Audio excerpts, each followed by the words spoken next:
live show. Here we are in the Somerset levels. My name's Chris Sperring. I'm Conservation Officer for the Hawk and Owl Trust here in the southwest of England. And right beside me, you can see a little bit of him, is our wonderful producer director, Mark. And as you can hear, we've got some, literally some bouncing babies, haven't we? I think they're having a hoedown. And we've got 3 in the box and 1 on the outside. So if you're looking at this at the moment, you can probably, if you're only looking at the camera that we're showing you, there's 3 there, and you can almost see what ages they are from there. So we've worked out that the oldest one's now about 9 weeks of age. So if you now go to the external camera, what you should see, I reckon this is the oldest out here. And look, really inquisitive, looking around. Isn't that, yeah, following that vehicle, I think. The oldest one is now about 9 weeks of age. Lots of head movement there. Looking for any tiny movement that it can see. Also listening as well at the same time. Wonderful bit of behaviour there. And displaying on its left leg there a wonderful little ring. So we rung them a couple of weeks ago, and just in time for them to venture out.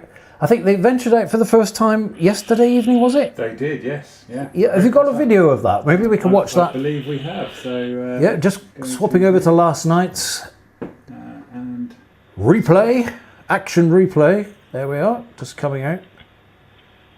So this video shows a couple of them coming out and larking around. So there's a little wait before he goes off. So it's a span of about 10 minutes. Beginning. Oh, I love that. There we go. Look at that head coming up there in the box. You start to see the head. And you get the idea then that what they're doing is when they're in the box, they're climbing up. I've had people say to me, how do they get out of the box? Well, they climb. Climb very well, to say the least. Again, the one on the top there, really head bobbing around, getting used to its surroundings. There's the second one. And we've had, before we went live, here we go, it's number 3. So yeah, we had 3 out of the box, but not the smallest one yet. So that hasn't happened yet, but it won't be long before they're all out. And we actually have, we've actually missed one already, has flown whilst we were setting up this. We didn't see it, flew away and has come back again. So if we can go back to... He's just about to fly off the top now. Is he really? Yeah. So this is the very first flight. There we go. That's very confident. For a first flight, that is definitely very confident. And look, much instant reaction. Yeah, they're not happy about that. They almost missed the flight, and what they're looking at now is what they think is another barn owl in the tree. Yeah, look at swaying in unison there. Absolutely wonderful. Great shots, Mark. Well done. That's absolutely marvellous. Thanks to our moderator team and users that actually flagged that for us, so we know. Yeah. Got to say that on YouTube, obviously, there's a real following for these birds. I think it's fair to say it's a small group, but it's incredibly dedicated, and they're making notes all the time. So if you're following this webcam and you want to join in with that, and I think it's fair to say, I would call it citizen science, because some of the things that they're watching are absolutely incredible. Can I just point out, if you go to the internal view, there might be a bit of a distraction for our viewers at the moment. Because when I first saw this, I thought, uh-oh, what have they dismembered on the roof that's now hanging inside? But Mark's rightly pointed out, what they've done is, as getting out, they've disturbed a spider's web. So that's a spider's web full of owlet dust, and that's why it looks like that. That's a fairly clean box in there. We've got no surplus food, having a look around for surplus food. No surplus food, so obviously they were quite keen again before we went live, with lots of calling from them. So we're expecting a feed at any time. So go back to the external view. Maybe it's time we should do a bit of a recap here. This is we will do question and answers all the way through. So if you've got questions, send them in. Mark gets to see them. I can't see them. I'm concentrating on this. But Mark will get to see them, and he will ferry them across to me, and we'll answer what we can. But So I think here you've also had some success with kestrels, haven't you? We have, yeah. We had 4 eggs laid and 4 birds fledge. But they were naughty kestrels, weren't they? Because they didn't read the sign on the box. Now, it clearly says tawny box. They are clearly not tawnies. Yes. Okay. So, well, we've got an answer to that. So, as part of our scheme that we're doing, I think what we should be doing in the autumn is bringing you down a kestrel box. So, and we will clearly label it for them. Kestrels okay. Only. So this is getting really good round here, Mark, because you've got barn owls, you've got the kestrels. We had a long-eared owl which came through in the winter. We know you've got the tawnies because they keep cropping up on the cam, and indeed they nearly used that box, didn't they? They did. They kept pretty much every night. They were visiting the box and having a good look in it, and of course the barn owl box as well. Yes. Which is one of the reasons why we put the tawny box up, because we were worried about them using the barn owl box and disrupting our pair. But luckily that didn't happen. Right. Okay. So one of the other things that we wanted to discuss, and it will probably take up quite a bit of time, is that you've probably seen on my Facebook page, on the Hawk and Owl Trust's Facebook page, my post about the fact that this has been an awful season. And yet you look at this and you think, what's he talking about? This is brilliant. And it's really good, but this is an exception. This is not the rule. And indeed, today I've been out checking nest sites all day today, and we've only had 2 sites that have had young in. The rest of them have either had, and this is a familiar scene, pairs present, or what I would call rock steady traditional sites with no sign of the owls. And when we look in the debris of the boxes, what we're finding is it's all around about the same time. So it's late winter, early spring, and then there's suddenly no more evidence. That's what we're looking at. And without a shadow of a doubt, what's going on is a lot of it is to do with the weather. So as I've been doing my checks, I would say I got alerted to this quite early, in the fact that when we were looking at tawny owls earlier on, it wasn't even a good year. It was absolutely awful. There were so many tawny owls seemingly not bothering. And one of the clues, if you like, that gave me the early warning that this wasn't going to be a good tawny owl year was the fact that so many pairs were in fact continuing to call. So a lot of my local territories to where I live, I can go to those sites and I just listen out in the early on, and I can tell whether birds are actually breeding or not by either the sound that's coming out from them or too much sound or not enough sound. That's the clue to it. So the fact that they were continually calling meant, of course, that they weren't in breeding condition. They weren't actually nesting. And as we travelled around doing nest checking for tawny owls into Wales, and as you'll probably remember, those of you that follow the Facebook Lives, what I said about those relatively new boxes in Wales, although the take-up has increased, the number of young being produced is very suppressed. So that basically meant that the the tawny owls were getting used to the boxes, the new boxes, so more of them were being occupied, but really there wasn't much happening there at all. And then when we went up into Scotland, I was up there with our new conservation officer, Joel, and 3 years ago he was actually there helping me put up those boxes. And when we were walking across the upland moorlands across Scotland, we were literally putting up boxes and having voles running over our feet. This year when we went up, we could hardly find a vole. The habitat was superb, seemingly superb, but when we went down and moved the grass, looking for evidence, there was just nothing there. And so that's kind of a theme which has happened, and the reason for it in Scotland, the reason for it in parts of Wales that we've been in, and down here as well, without a shadow of a doubt, is the weather. What is the beauty about the job that I do when I'm going around these nest sites? I give quality time to the landowners and the farmers, and that's very important. It's building a network, and it's building friendships as well from those people. And some of those people I've been visiting now for nearly, if not 40 years. So having conversations with them about how their season's going, how the growing season is going, how the production of winter fodder is going. And it was wherever it was really bad, the barn owls were absent. And it was as simple as that. You could put the two together and you could see what was going on.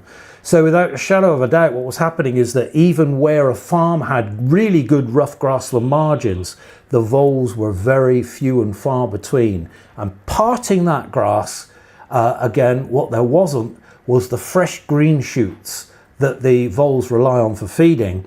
But also the important thing I noticed here was the fact that the cover, so the long, thick tussocks of grass was literally parting. And I think that was due to the suppressed growth earlier on. So here on the levels, I'm going to bring Mark in now because he actually lives here. It's almost like you've had a double whammy here, but that early on effect seems to have done these owls good. Yeah. And that is the fact that you had floods, didn't you? We did, yeah. You had many floods, and as I said to you previously, we've had very early morning mist, which is obviously locking in that moisture as well. That's fascinating. So throughout the whole dry period, you're still getting those mists. Yeah. Now that's interesting because when I was checking nests up on Exmoor, checked a number of sites up there, and the majority of Exmoor, well, honestly, it was like watching a very old, and I'm sorry for all you younger viewers out there, but it was like looking at a spaghetti western scene. It was absolutely brown, tinderbox, really dangerous landscape. So, but when I got to the northern edge of Exmoor, suddenly there was this one farm I was going to visit, and I could see it in the distance. It was green. Every field was green. And you know what? They had 4 young barn owls there. And so I said to the farmer, are you out spraying water every night? And he said, no, the answer's simple. Every evening, even though we had those hot conditions and really dry conditions, he said, every evening, the estuary sends up a mist. Yeah.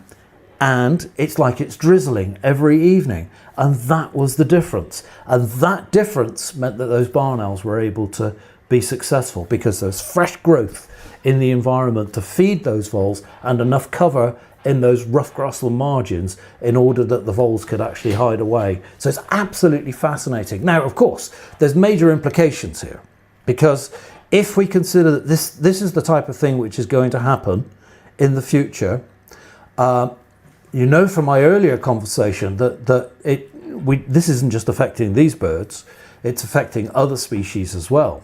But also, very importantly for we human beings, it's affecting the farmers and it's affecting the production of crops. I've got a wonderful picture which I took last week at a site where a farmer had planted an entire field of maize, and due to the fact that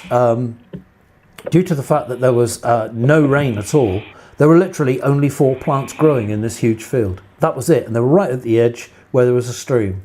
So this is also affecting our food production as well. So these are things that are obviously, our climate is changing. That's without a shadow of a doubt. That is what's going on.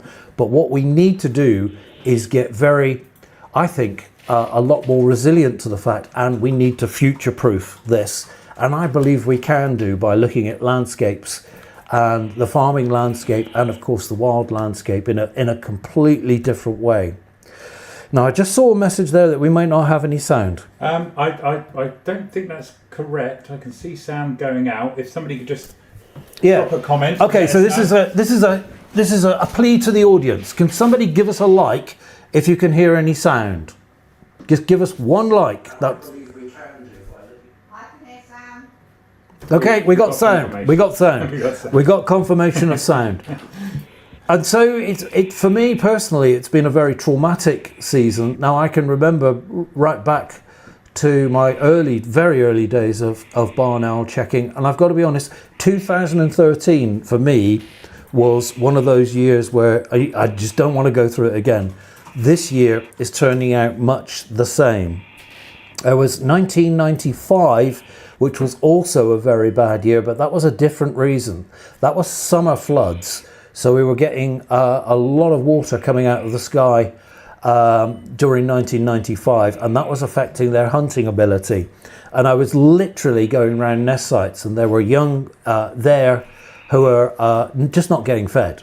So the question I think the audience will be, because people are going to be feeling pretty depressed at the moment, so I want to lift you a little bit, because at a number of sites here in Somerset, one of the things that I've noticed is that the pairs are present.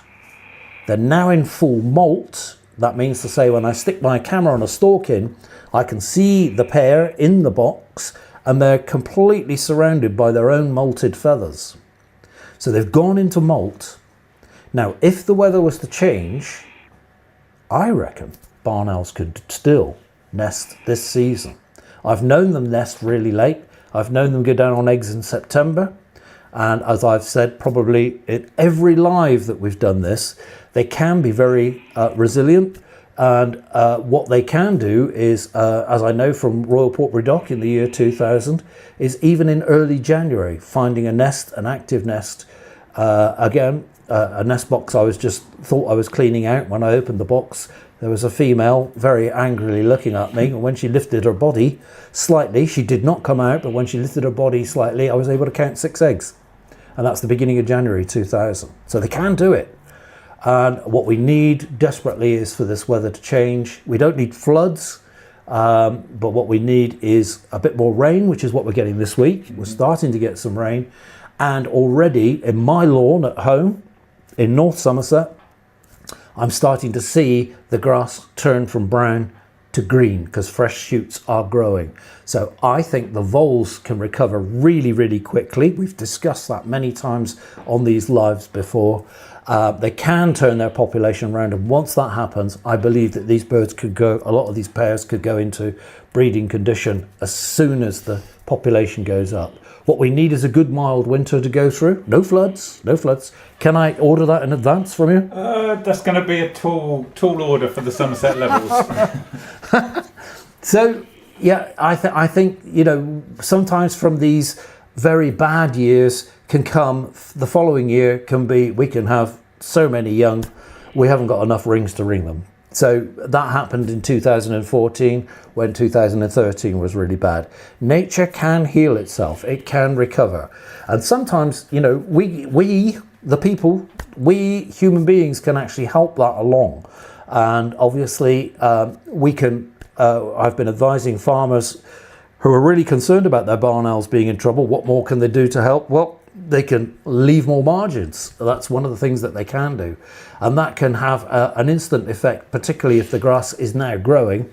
So if there's grass to be cut or fields to be grazed, just leave a little edge, electric fence round for the cattle. That can make a world of a difference to a species like this and many others besides, not just this one. Right. We've got a couple of questions if you've got a second. Yes. So AS asks, I've been watching peregrines this year. Ooh. When they fledge, they spend several weeks being taught how to hunt by their parents. Do barn owls do the same thing with their young? Really good question. Yeah, they do. So if you're watching this webcam, and I encourage you to continue to watch it, even when we're not doing this live show, what you'll see is hopefully the parent coming back with food, and initially she'll bring, both parents will bring the food back to the box. They will not stick around long because they don't want trouble. They don't want too much trouble. And the kiddies are of an age now when they're very noisy and very, very active. So they'll bring the food back to them and somebody will grab it, and they may even take it to the box and refuse to feed them direct and drop it in the box. I've seen that many times before. Now, within a few weeks, what will happen, or even quicker than that, depending on the levels of food, what will happen is that suddenly you'll have all 4 of them round the box waiting for the parent to come back. You'll see them look up, you'll see their heads going like crazy, and they'll all suddenly shoot off. We haven't got a camera far enough back, but what will be happening is that the parent bird will fly into I've got to do it this way, fly into the box and then veer away, but obviously dangling a food item. And then as it veers away and comes off, the others follow them. Then what I have seen is a parent then rising up above them and then dropping food in between them. That food then goes down on the ground, and of course the one that gets it is the winner. So that's training. That's encouraging them to look down. But if you joined us right at the beginning, they've got a lot of that expertise is already building now. So whilst they're still being fed by the parents, you'll see them up on the branches here around by the nest. You'll see them up on the apex of the box, the roof of the box itself. And watch out for these exaggerated movements, particularly if they're looking down. That's honing their skills. And then watch out for the movements, but then watch out for the sudden stop. That's locking on. And once they've locked on, then that means they're going to go down and try and catch something. Though underneath the box, that could be, this is slightly wooded, but it's not a woodland by any means. But that could be a wood mouse down there that they're watching. It could be a leaf going around. It could be an insect, but they'll go down and test it out. And so some of the training is done by themselves, but the main bit of training, I would say, is done by the parents. At Royal Portbury Dock, again, back in 1994, I had a pair of barn owls which actually, they lost both parents, believe it or not. And I got a license to supplementary feed them with both parents gone. So we kept them in there, and it was a brilliant experiment, because what I was able to do was hold them at that box, so they weren't blocked in, but once they were at this age, they were coming out, they were flying around as normal, and whilst they weren't watching, I was taking the food over and plonking it on the box. So I kept them going long enough, and that whole area was just rough grassland, and I could hear the voles in there were so many voles. So what gradually you would see them do is starting to hover over the grass, and they would actually be training themselves, but they always had food to come back to. That was the important thing. Did that answer it? Was it too long? No, that was. I'm very conscious of the fact that I always. I've learned something new myself today as well. I'm always very conscious that I take too long to answer questions. I hope that was okay. Give me a thumbs up if that was all right as an answer.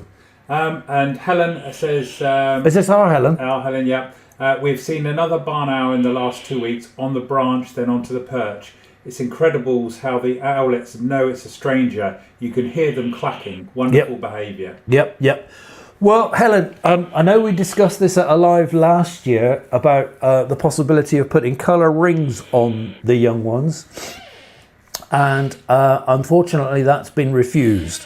So we've not got that ability to do that. But I've got something else up my sleeve, and I will announce that at the next live. What I actually want to do, I'm gonna have to be using footage that you guys, you wonderful people, have managed to clip for Mark on YouTube, and I'm going to be looking at all of the youngsters in great detail. And part of this is seeing whether anybody coming back or anybody arriving at the site that's a barn owl, that's not the pair, that's not these youngsters, whether they're last year's youngsters. So, and I've got a way of doing it without sticking colour rings on. More on that and the next show. It's always good to leave people hanging. It is. Yeah, it is. Leave them wanting more. Yeah, so to speak. Right, any more questions? That's it for now. Brilliant. Okay, so we go to my pictures. Okay. So some of what I've said is basically going to come up again now, but now we can show some pictures.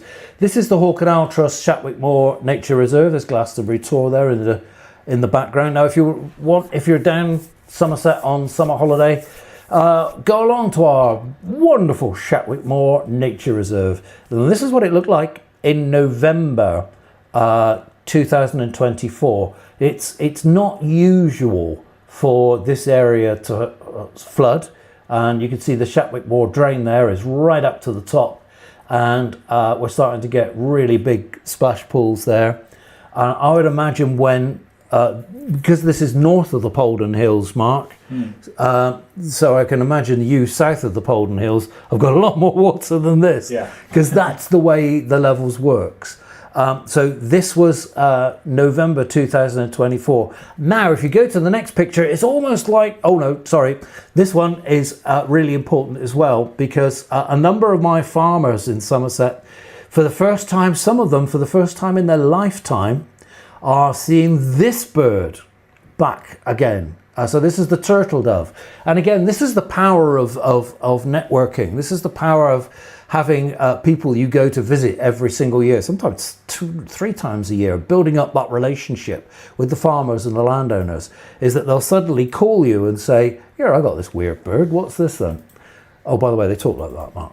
So, what I got the other day was a recording, and the recording was of one of these. This is a brilliant picture taken by Robin Marshall. We're going to be seeing a few more of his pictures in a moment.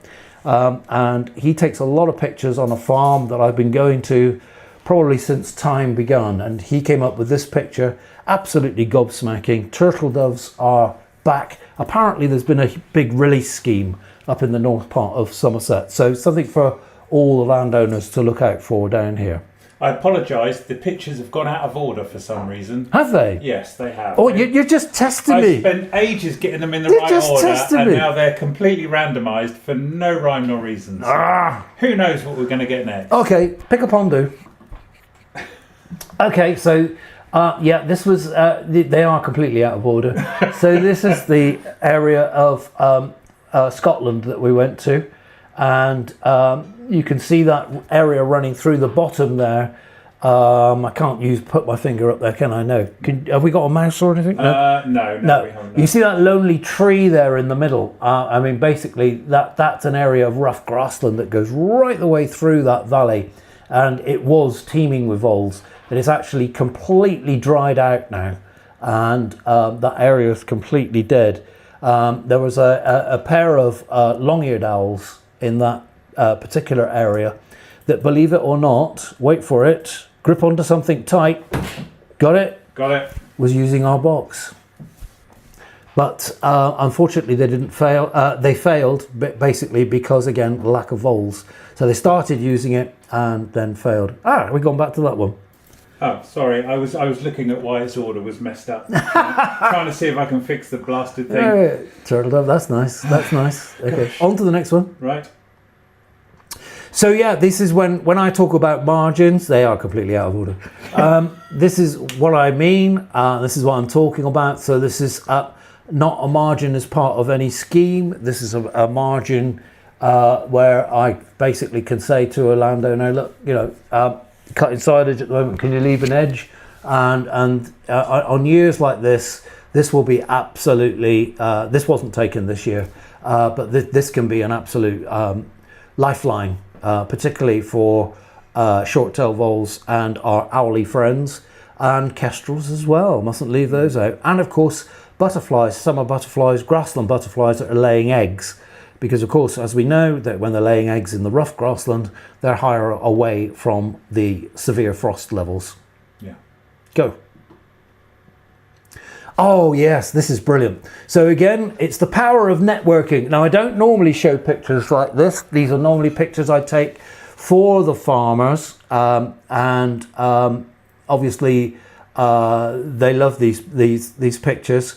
So we don't normally show pictures like this. I'm making an exception with this, and that's basically because there's a lovely story to tell at this site. So these, again, are farmers that I go to visit many years, and they've actually got one of our adopter boxes.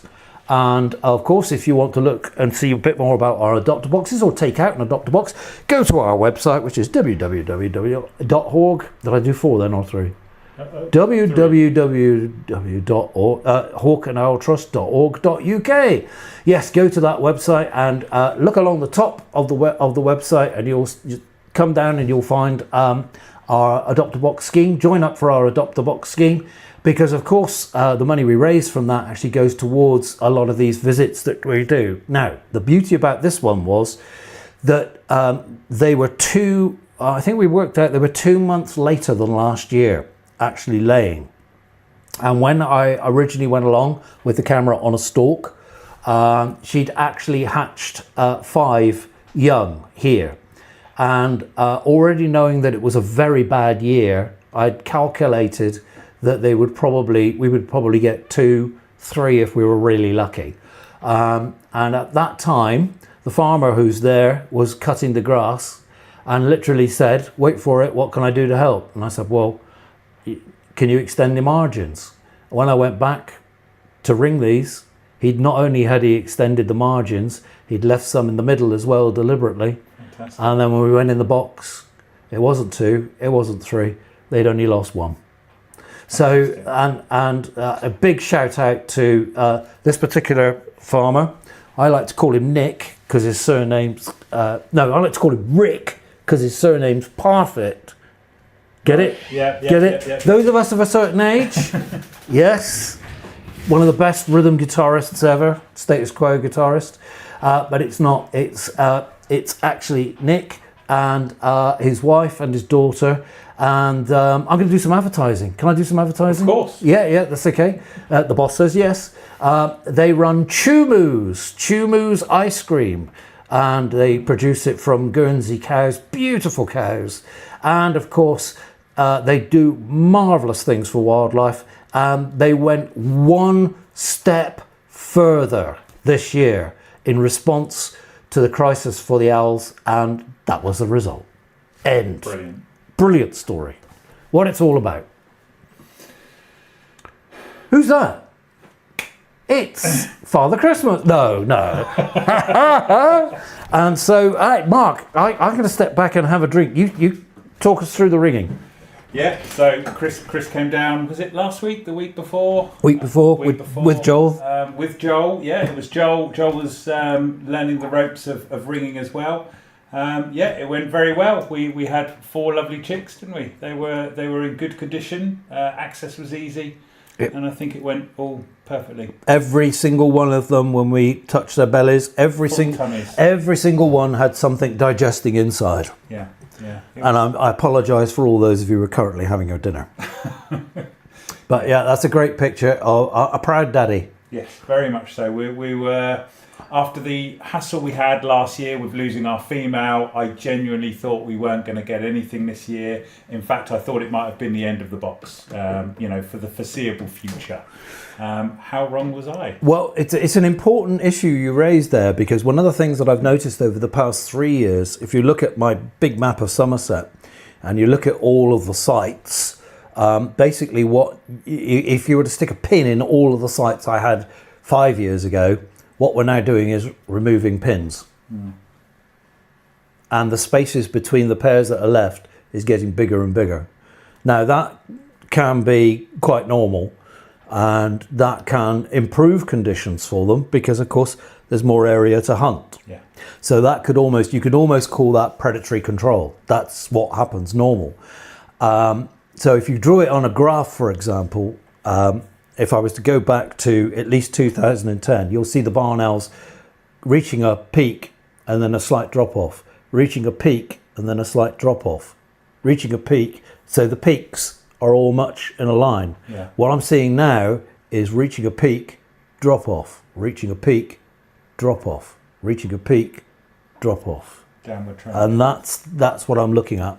I'm hoping it's short term, and this autumn and this winter we're going to be redoubling our efforts, getting out to more landowners, and again getting the advice out there. The farmers, I've got to say, are very, very on board with what we suggest, and we've had some great success, as you just saw with Chumu's, where we do it. It works really well, really well. But I think here on the levels where your site is, clearly what's helped you is those classic levels mists. Yeah. Without a shadow of a doubt, taking the water up through normal EVA and then dropping it back down again. I know there's a lot of conservation. We are just on the edge of an RSPB nature reserve. We are on the edge of several IDB schemes where they are leaving the moors at a higher level to encourage winter wading birds for longer in the season. So there is generally a lot more liquid water around than there would normally be for most places. Don't forget also that we've got a wonderful project that we're working with the Environment Agency on at the moment, where we'll be leaving more rough grassland on the banks So there'll be more prey availability on those banks. And one of those ditches runs right outside your house. Sorry, mate, more voles. If this is the result, I'm not going to complain. No, absolutely. Next picture. Right. Picture lottery. Yes. So, and when I came down to ring, your kestrels were just fledging. Oh, that's ours, is it? Yeah, it's yours. Brilliant. That's yours. I took that with an iPhone. How about that? Fantastic. At distance as well, I must admit. But yeah, that's one of Mark's branchers coming out. I think some of the others were already out and about in the field, weren't they? Yeah. So that's a great success. And I think one of the things that's really important is the way, Mark, you were describing how many prey items were coming back with the kestrels compared to the owls. It was more, wasn't it? Significantly more. They were backwards and forwards like champs. Obviously, their hunting times were primarily different. The barn owl hunting more in, dusk, nighttime, and the kestrels during the day. But they were constantly feeding. Well, we'll give them the right box next year, and obviously there'll be a camera in there, I presume. Oh, of course. And a camera in the tawny box, which is already there. Yes, definitely. Yes, it's the most. In fact, I think I have a spare one in the drawer ready to go. Right, next picture. And so this is basically what I've been facing. There's actually a barn owl nest right behind where I'm stood. And so this is the grassland. This is what it was like. So this is more on the slopes. This is going up the hill rather than on the levels. This is also south facing. So some of the temperatures have been so high that I've got partway through the day, and I've just called the whole day off, because if there's any chance of any owlets, I don't want to bring them out in that heat. They're better off in the boxes where it's a lot cooler. So, but that's I think that says everything. Next one. Picture lottery. Picture lottery. And there's the picture I've already described. I didn't think that one was going to come up, but there it is. So that was last week, and the edge of this field, there's a barn owl nest. There's also little owls in the middle of here as well. Just the farmers planted maize here. If you look up the field, you can see there is some maize growing up there, but look how patchy it is. And this was right down the bottom. The only maize that had grown was this bit next to a stream, and that is it. And he is absolutely devastated, and never known a year like it. Well, devastated not only for obviously the lack of prey and the trouble for the barn owls, but also financially for the farmer. Yeah, it is devastating, and some of the arable farmers that I've been around this year have been saying that the last year wasn't good as far as returns were concerned. This year will be not very good, and it could see a lot of changes on farms if this is a trend of the weather that we're going to. So let's wait and see. And of course, one of our successes in Wales, as a new box used. It's been up, this one's been up 3 years, and it's got used for the first time. And there were 2 owlets there, and only 1 is ready for branching. So again, much the same thing going. This is on the edge of a gorgeous, absolutely gorgeous deciduous wood. And again, what was happening with the barn owls seems to be happening with the tawnies as well. Is there any questions while we hold on those? We have a statement from Mozart. Who? I'm not sure how to pronounce his name, so if I butcher it, I do apologise. Yep. Mozart. He says, Chris and Mark, you do a wonderful job for the local barn owl. Keep it up. A big inspiration to a lot of people. I hope the Leo Kestrel box scheme works out too. Have a wonderful evening, everyone. Thank you very much. That's really, really kind. Yeah. Really, really kind. And a lot of it is... a lot of it doesn't get done. I mean, I spend a lot of time talking to those landowners, talking to those farmers. I cannot emphasize this enough, how important networking is. And without those relationships, none of this will happen. It's never going to happen. And so, we look at the success here. That's a testament to conversations you and I had how many years ago? I dread to think. I can't even remember. It's been that long. But it's important to have that conversation. To work together is so vital, because we all have the same aims at the end of the day. And as we've seen that farming and the wildlife success and success or failure is not isolated, it's connected. It really is connected in a big way. Yeah. And Lud says, suggestion on the Barn Owl live stream. Have you considered to place the interior of the camera on the side of the box rather than above? That's over to you. Yes, we have. Obviously, the problem we've got is the barn owl was in residence all winter, so we weren't able to do any. We weren't even able to clear the bottom of the box. And then they've gone straight into nesting. We've not had access to it.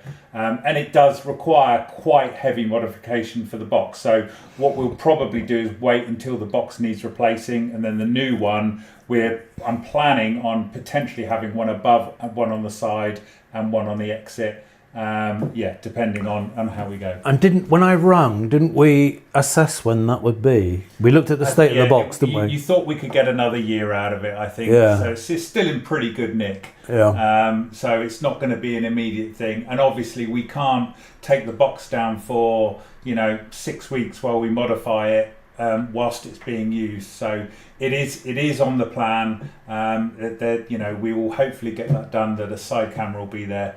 It's just a matter of timing. Right. Kay says, do you monitor hobby nests? I'm currently watching a nest in Dorset on YouTube. Ooh, very special bird. That's actually my favourite bird of prey. And a lot of people like the peregrine as their favourite bird of prey. If you've ever gone out watching hobbies, then it immediately goes to the top of the list. No, I'm not currently monitoring hobbies. I haven't got time. But I do see hobbies here in the levels, and we're coming up to a time of year when hobbies will seemingly come from all over and congregate around Shatwick Heath. That's Natural England's nature reserve, and Hamwall, that's the RSPB's nature reserve, and wait for it, grip onto something tight again, Shatwick Moor Nature Reserve, run by the Hawk and Owl Trust. We seem to get every autumn, there seem to get a mass of them coming back through, and they spend some time there, particularly when the day is very humid.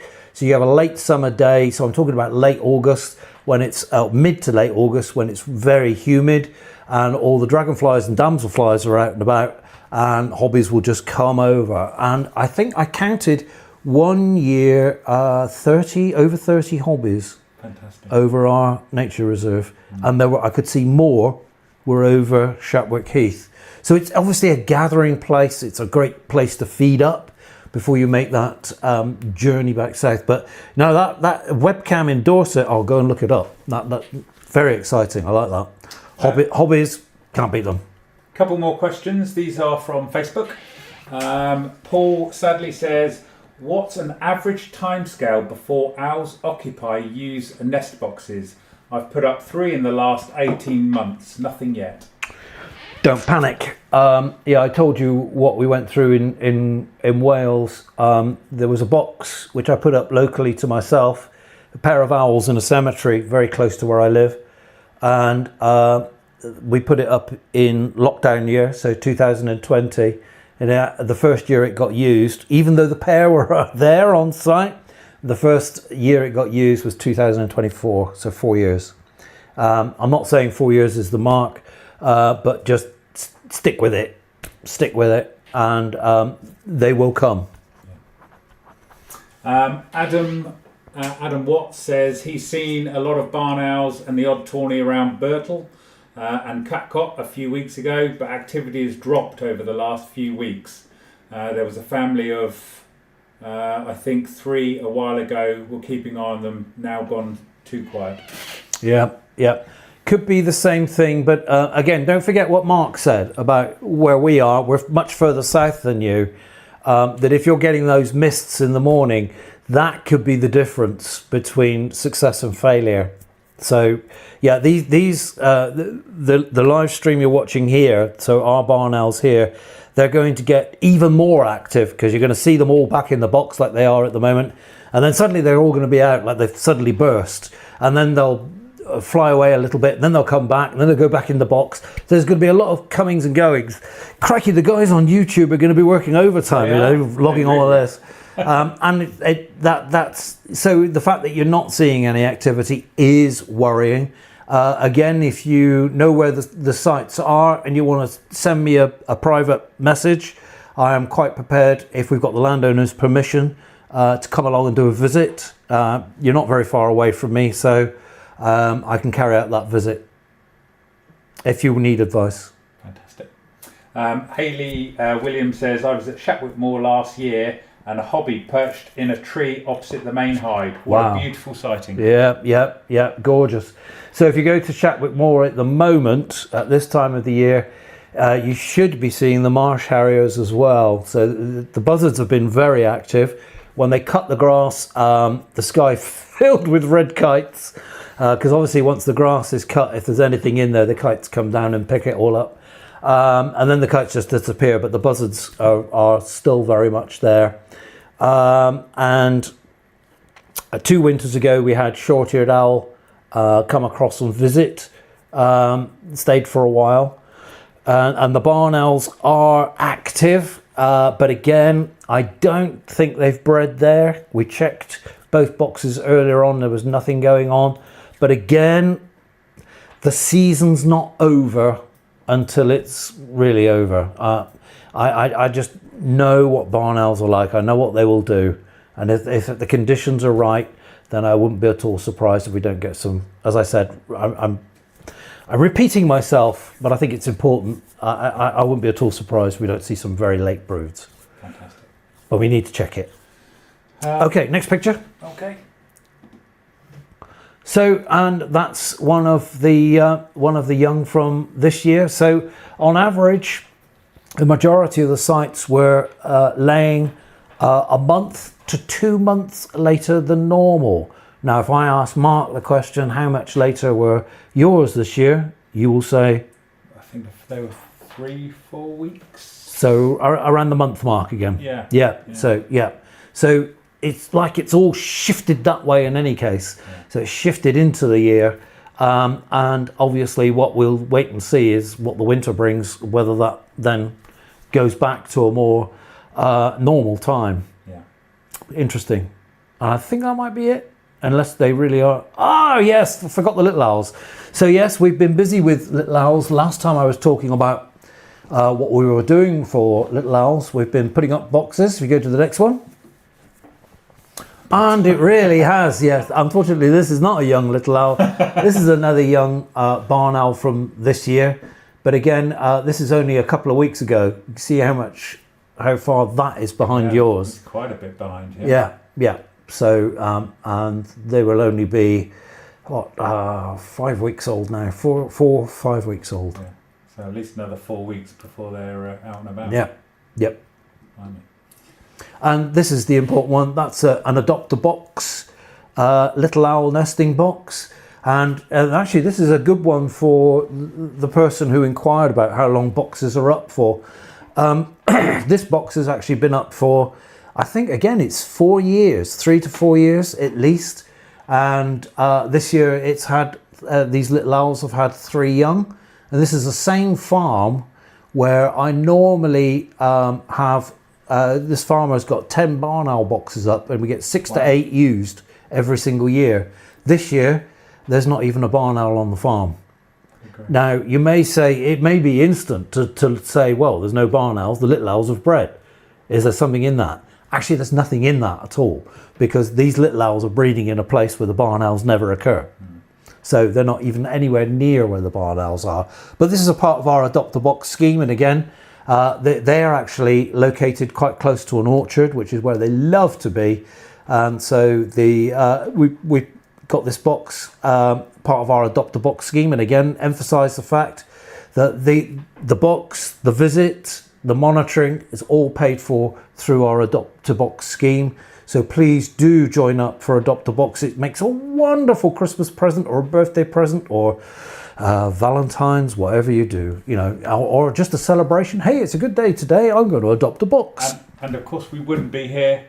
We wouldn't be talking about this if it didn't exist. Because your box is a Adopt a Box. Yes, there we go again. So it's great. There's many ways in which you can help the Hawk and Owl Trust.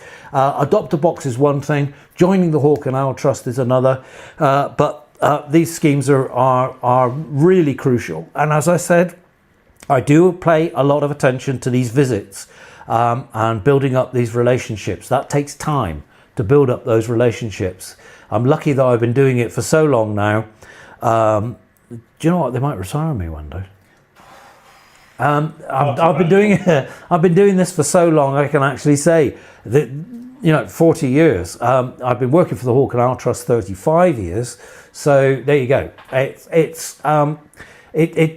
fascinating work, but these visits are so important. These relationships are so important, and obviously all of that gets done through our wonderful Adopt a Box scheme. Next picture. And yes, the farmer's got solar panels. This is one of the youngsters. Fantastic. So I think he was going there to warm himself up. Yeah. Yes. So the solar panels actually help run the farm. Brilliant. Good. Modern farmer. Excellent. I think that's it for pictures. Yes, that's it for pictures. Whilst we have you, I'll put this back to Quad whilst we think. A couple more questions. We have Moaz asks again, do you get Western Marsh Harrier there in Shapwick Moor? Yes, we get the Marsh Harrier on Shapwick Moor.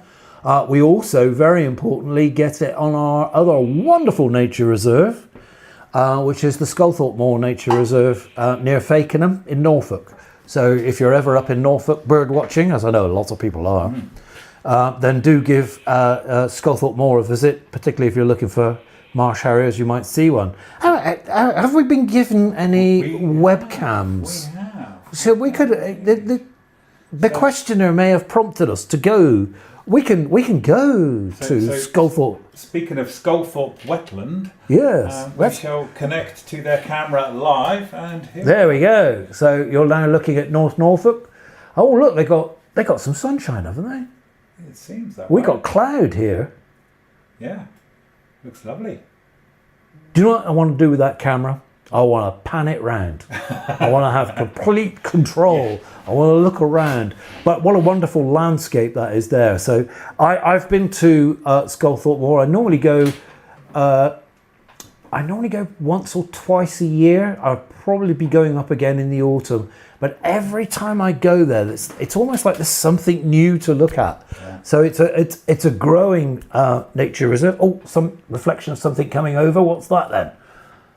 Not quite detailed enough to work it out, is it? If only you could pan up to the sky. Yeah, we did, folks. We did this once with these cameras in Sculthorpe, and as we went live, there were two marsh harriers flying over. It was brilliant. Something just flew across then. Don't know what that was. It's all fairly quiet though, isn't it? And I know that Norfolk's had been as dry as us. It stands to reason that the east of England is going to be drier than the west in any case. But something moving. So if your screen is a clock, I would say nearly at 2:30. There's something moving through there. No? Okay. Have we got any other cameras? We've got the fern and we've got the beaver. We've got Norwich peregrine. Oh, let's go and have a look. Let's go and keep it to the moor and we're going to have a look around. Okay. Sculthorpe. Okay, so next one's the fern. Ah, this is more like it. Okay. So you see a lovely hide there. There's two hides, in fact. So this is looking back over what would be classic marsh harrier habitat. We'll hang on to this for a little bit. So yeah, just recapping, you can see marsh harriers at Shapwick Moor, which is in Somerset, Hawk and Owl Trust Nature Reserve, always worth a visit. And you're looking at views from Sculthorpe Moor Nature Reserve, which is North Norfolk, and it looks like they've got a lovely end to the day there. Beautiful.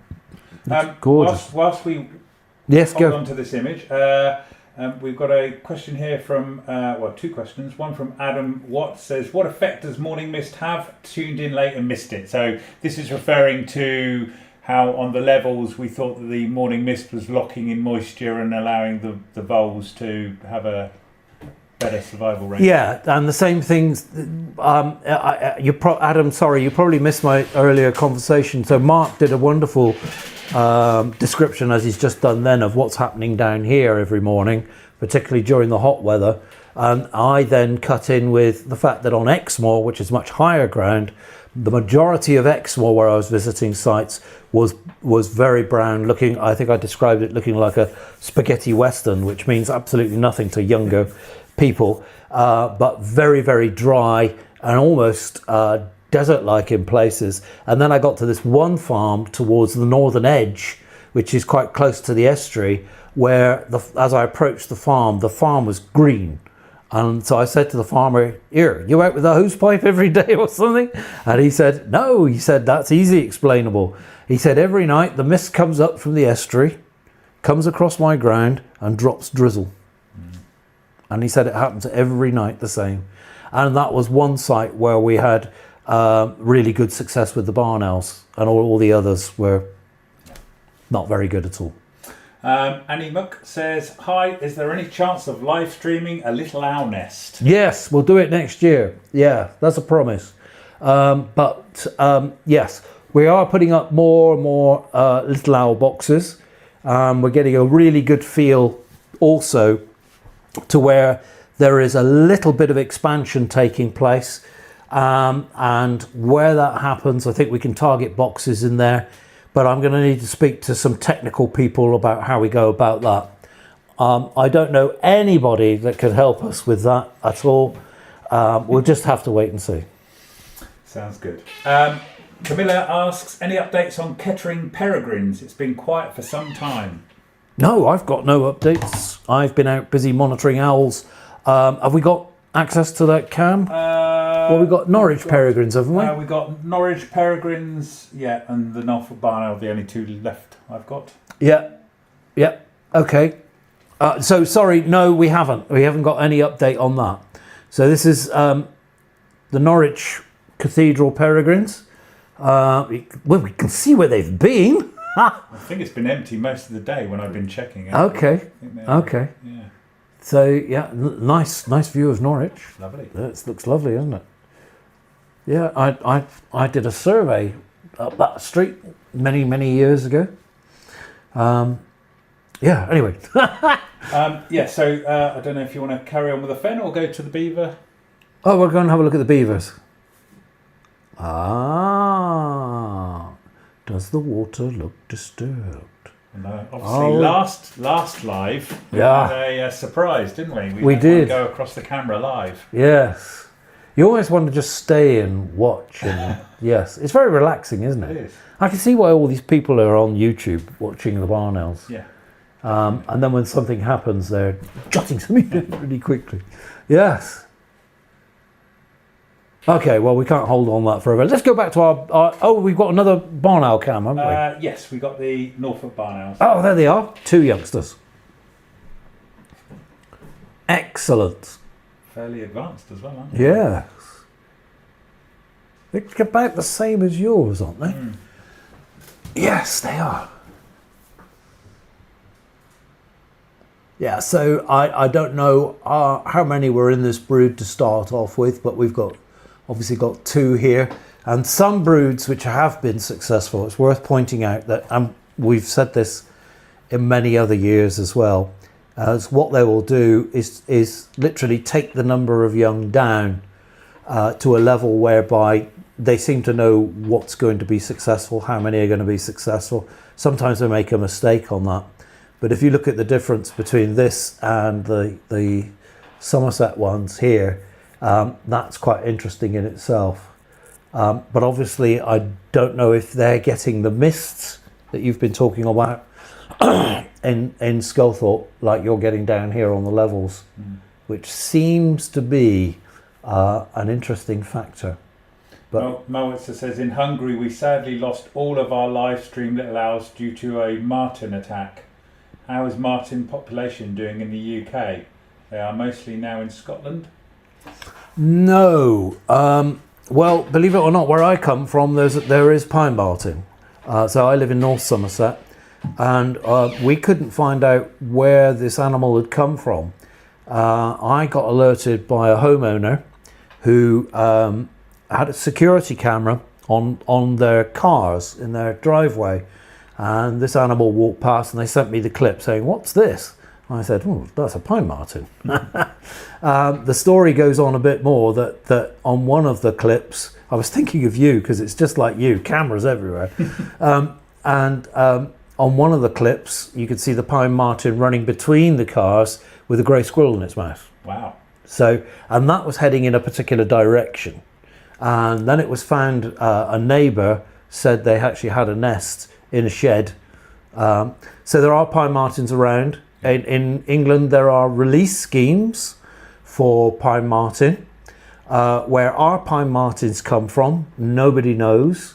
So, and obviously, whether they've come from another release scheme doesn't seem to be, when I talk to people who are in the know with pine martens, they don't seem to think they would have got there from any of the other release schemes. Certainly the release scheme that would be north of me would be Forest of Dean, but those all got trackers on. These animals didn't have trackers, and none of the animals that turn up in security cameras have trackers on at all. So I think the pine marten is something which, if you look at the New Forest, there's been a population there for some time, which according to some people went unrecorded and now is suddenly recorded, and it's clearly an increasing population. In terms of the effects on our owls, when we were in Scotland, we were mindful of the fact that there were pine martens around. So what we tried to do is make it as difficult for pine martens as possible to actually get into the boxes. But I recognise the problem also from our colleagues in Hungary who have come across similar issues. And of course our colleagues in Hungary run a very, very lovely long-eared owl cam, all well worth a visit. I think it's finished now, but yes, they were nesting in what would be our equivalent of our kestrel boxes. Yeah. Hope that answers that. Yeah. It says, next generation boxes will probably have to have airlocks installed on them. Good luck. I'm glad they help control the grey squirrels. Yes.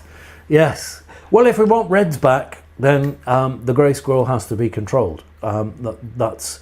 I used to do a talk about 10 animals that you would like to get back. So it's a reintroduction type lecture that I used to do. And the wolf would be on there, the bear would be on there, the pine marten would be on there. So, but always top of the list for everybody was getting the red squirrel back. Yeah. And I used to say to everybody in that lecture, if you're never going to persuade the individuals in the public parks to stop feeding the grey squirrels, and they would never put up with them being controlled in those parks. So until that happens, then you're reliant on predators. You've got pine marten, you've got goshawk, and in tawny owl boxes I found the remains of squirrel.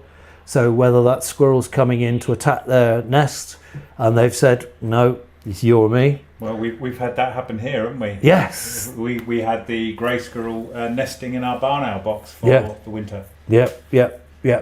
So they can be quite formidable even for owls of this size. But it's interesting how the pine marten effect will affect them, and I'm pretty certain that early indications are that what I'm hearing is that the grey squirrels are quite robust. They'll quite often face something like a predator, but facing a pine marten down on a branch is a pretty bad idea. Red squirrels, obviously there's a bit of an arm race between the red squirrel and the pine marten, and the arms race is pretty much sorted out. the unknown quantity is between the grey squirrel and the pine marten. Yeah. And I think the pine marten gets the upper. But you need an awful lot of pine martens to control the amount of grey squirrels that we've got. We probably need a few more predators out there. Adam Watts says woohoo, just had a hobby over my head at Catcot. Hey, that's fantastic. Congratulations. Great news. Couple more questions. And of course, Catcot is very close to Shapwick Moor Nature Reserve. Fantastic. So David Wilkins says, hi Chris and Mark, great live as usual. We're having an average year with the barn owls here at North East Essex. A farm in Suffolk which has 32 barn owl boxes were all empty when checked. Wow, so much more widespread. So everything I've put on Facebook is from my perspective. So it's looking at here. I realised that there were some comments on there that our barn owls are okay. They were somewhere else in the country. But then a lot of people coming in saying, well, actually ours aren't. So I think this is a lot more spread as an issue. And again, we've got to build some resilience into what we do. And obviously this is going to affect the way in which we put boxes up as well. In the past, we've been quite reliant on putting up pole boxes. I don't think we can get away with that anymore. I think we've got to go to these tree boxes. I think they're much more efficient. And if you look at the position of our, if we come off of that and go to our barn owls now, come off of the Norfolk ones. If you look at the box there, the sun, when we had those really hot days, this box is still protected by the leaf litter. Nice little head coming up just as we're talking. And so I think that's really important, is that where we choose to put boxes, we're going to have to build heat into it. It's a real problem. I remember a couple of years ago when we had the 40 degrees and I was out on that day. I wasn't checking nests, but I was out and about, and that was unbearable. And I was thinking then, we're going to have to change the way we're doing things. So a couple more things here. Mowitzer says, we still have one Leo camera running. A mother there hatched a red-footed falcon young with the owlets. Wow! The eyes were taken away due to the population having low numbers. Thank you for the answers. Yeah, brilliant. Brilliant. And Annie Mack says, does the population of pine martens need to be controlled, or is it just the cycle of nature? No, we're talking about, there's a major conservation project in England to reintroduce the pine marten. The pine marten doesn't need controlling. It's a part of nature, without a shadow of a doubt. It's an animal which used to be here. It has a place, and I think it has an important place now, being used as a tool to counteract the grey squirrel effect. And I think that's really important. What we've got to do is also have resilient habitats for other things. So there's been a lot of talk about, we're not going to go into a reintroduction debate now, but I mean, I will say that there's been a lot of talk about the fact that pine martens can take birds' nests, as our friend already pointed out with the little owls. Can be a real problem. And we've got to reach a point whereby these things happen. And what I don't think you will get to with a predator like a pine marten is too many in one area. The spacings between them are quite big. And I believe somebody once told me that you can have a male wandering around 20-kilometre area, and females obviously much shorter, so there could be a few females within that area. So yeah, I think it should be welcomed. It's another thing that we need, and I fully support it, as I do with beavers as well. And we just looked at our beaver camp. We've got beavers in enclosure, huge enclosure at Shapwick. No, we're not at Shapwick, at Sculthorpe Moor. Actually, apparently there are beavers around very close to the Shapwick Moor Nature Reserve, so that's well publicised. There was no enclosure around them. Guess what? They just turned up. Amazing. Yeah, it's incredible. It's incredible. So yeah, so I think that I think these things need to be tried. I like it because it's conservation taking a risk, and I think if we don't take a risk, we become static, and nature becomes static because you know what we're like for controlling. Just look at the vegetation in most of our cities. It's got to be controlled. I mean, for goodness sake. When people talk about rewilding, I think one of the most important things to rewild is not necessarily the nature itself. How do I look straight at the camera? The most important thing to rewild, first of all, is the space between our ears. Once we've done that, we're halfway there. David Wilkins says the owner of the farm in Suffolk has lots of buzzards and he was concerned this may scare the barn owls away. I said it was more likely the dry weather and low vole numbers. What do you think? David, absolutely. Again, we're bordering on to predation. Predation happens. I have known buzzards take barn owls. Barn owl will need to get used to the fact that that predator is there.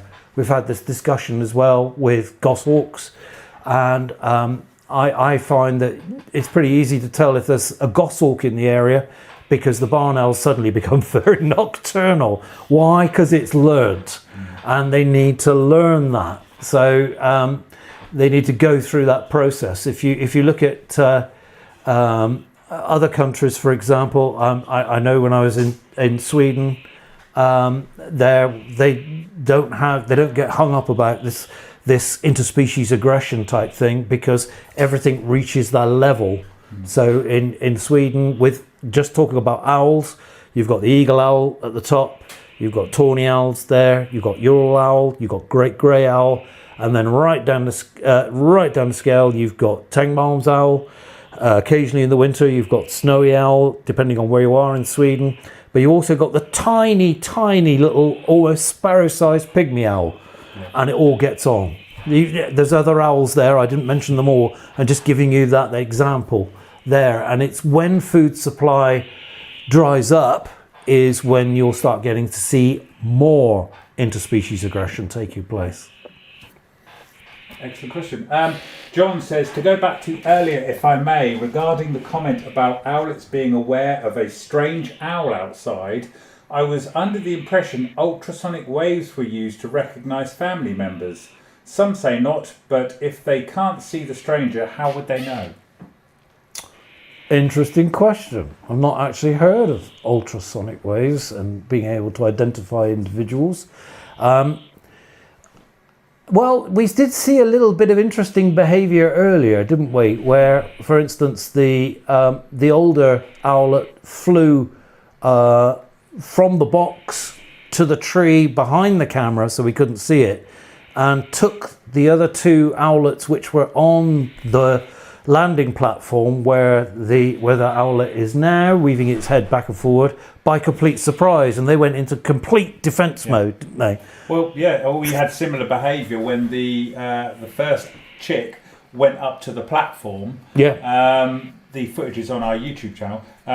When he went up onto the platform, the chicks that remained in the nest, even though he was sort of up, started clacking and spreading the wings. Yep.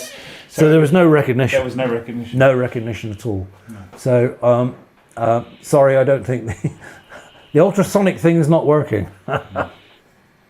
Right. That's it. There was an announcement. Camilla says apparently there's a pet female barn owl missing in Gateshead, Newcastle upon Tyne.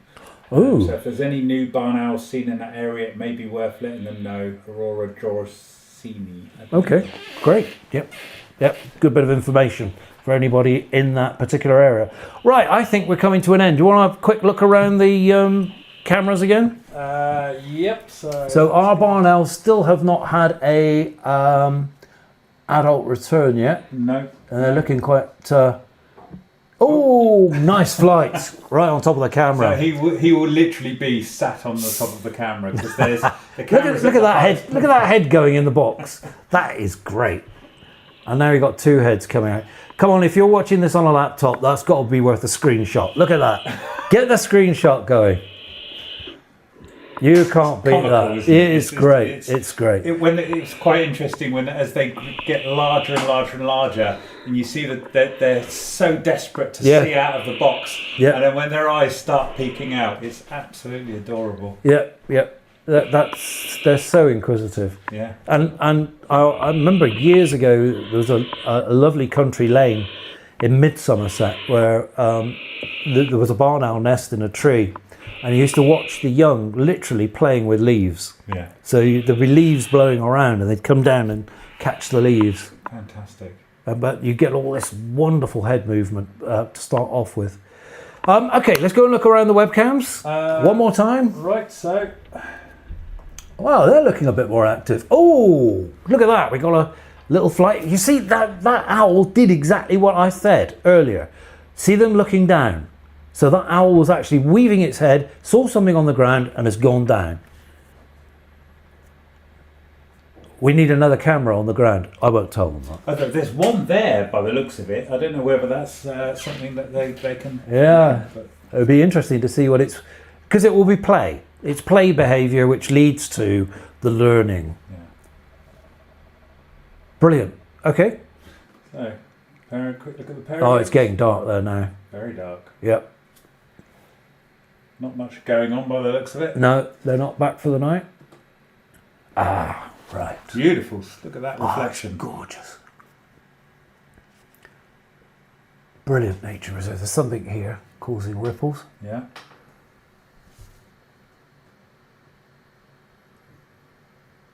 Isn't that wonderful?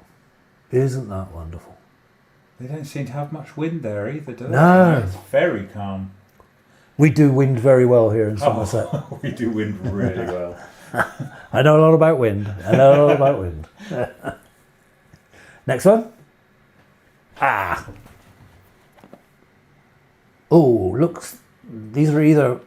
Oh, it looks like the biting midges are up. Yes. Get those a lot on the levels as well. We do, but obviously they're important as part of the life cycle. Yep. Yeah, wait till the bats come out. I'll sort them out. Right. Have we got any more? We got just the just the beavers. Just the beavers. Just the beavers. Can we see a beaver? We need to see a beaver. Come on, come on. The beavers, no, water's not moving. Do beavers do a lot of action at night? Are they? Yes, they do. Yes, I've watched beavers in Sweden. I've seen them in Sweden and France, and I've watched them in this country as well. And yeah, they can be very active right the way through the night. Right. They can be active in the daytime as well. But the thing is, when you're in Sweden, you're up in the north. You still got the sun up, and you're expecting to look at your watch and say 9 o'clock, and it's not. It's midnight. Yeah, so they not got much choice there. No. Okay, I think we're wrapping up. Yeah, just one quick one from Annie Mook. The Long Barn Owl Project in Ireland has had great success in the conservation of barn owls. The numbers were very low, but the nest with 3 owlets was recently discovered. Excellent. Be interested to hear more about that. That's something that really does it. Maybe when we do the next live show, if you can watch out for it, maybe you can come in and have a chat about it with us. That would be really interesting to find out more about. Great work, well done. So last thing I'm going to say is, don't forget, if you want to support the Hawk and Owl Trust, you can join us as a member, or you can adopt a box. And let me re-emphasize the fact that when you adopt a box, obviously that helps us to go out and engage with the landowners, the farmers, to get these boxes up into the environment and also to monitor them, which leads to us producing shows like this and a lot of the data that we produce as well. So do support us by either becoming a member. Don't forget, we've got 2 brilliant nature reserves for birding and wildlife watching. We've got the magnificent Scarthorpe Moor Nature Reserve up there in North Norfolk, and also here in the Somerset levels, we've got Shapwick Moor Nature Reserve. So do come and see us. If you want to send us messages, you can DM us. Is it DM? direct message? Is that allowed? That works. I know I got to be. I keep getting told by people, you got to be careful these days, Well, Chris. You can't just say it anymore. You got to be careful. So I'm being very careful. So yeah, you can DM us, or you can send a message on here. I'll have a look at it later, and let's hope, folks, that we can have a better end to the season, certainly than we've started with, particularly with barn owls. It's too late for tawny owls. That's it. It's done and dusted. So on average, they're longer lived. Not so much to worry about. So with barn owls, obviously, we're starting to miss a few traditional pairs where we are here in Somerset.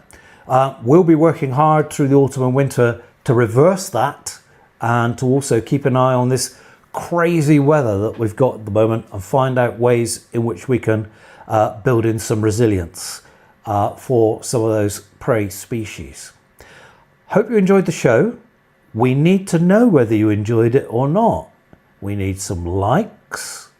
We need some love. We need some love. Yeah. We need some giving love. some love on the chat. Oh boy, that's great. Lisa and Anne all saying brilliant chat. Well, let's have a big hand for the producer director, Mr. Mark himself. Come on, give him a wave. Go on. Thank you. Well done, Mark. That's absolutely brilliant. Yeah. There's a clap coming from next door as well. That's brilliant. That's great. So from me, Chris Sperring, Conservation Officer for the Hawk and Owl Trust, that is it. We're done for now, but we will come